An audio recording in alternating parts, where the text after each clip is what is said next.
by Shankar Singh.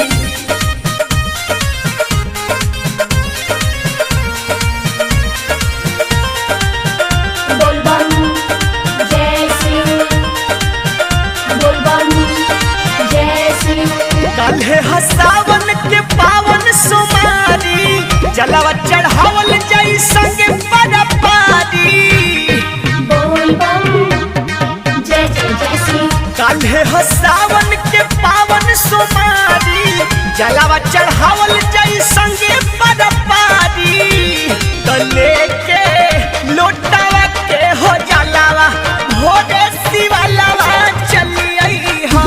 गले के गेंदा फूल के मालावा भोरे शिवालावा चली आई हा।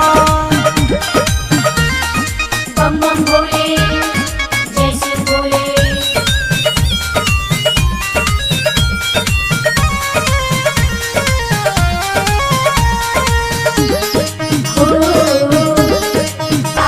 एक संगे कोइल जाई परिक्रमा शिव के जार के अखंड बाती गैया के घीव के।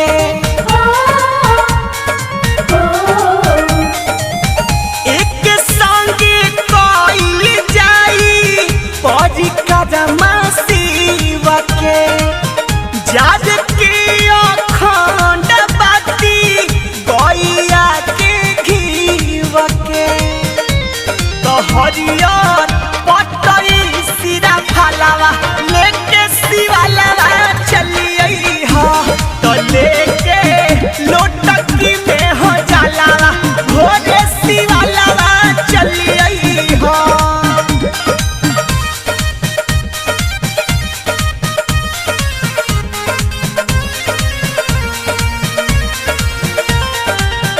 बोल बम जय शिव बोल बम जय शिव। चाहिए जे शिव रही प्यार बरकरार हो। गोलू भी सुन पूरी करी है तोहर इंतजार हो।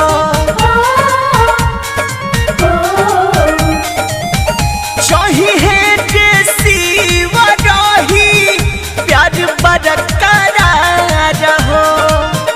गोलू भी सुन पूरी शंकर करी है इंतजार हो। तो सकती अबू के करी हो कहलावा भोरे शिवालावा चली आई हो। तो लेके लोटकी में हो जलावा भोरे शिवालावा चली आई हो। काल्हे हसावन के पावन सोमारी जलावा चढ़ावल जाई संगे पारी। गले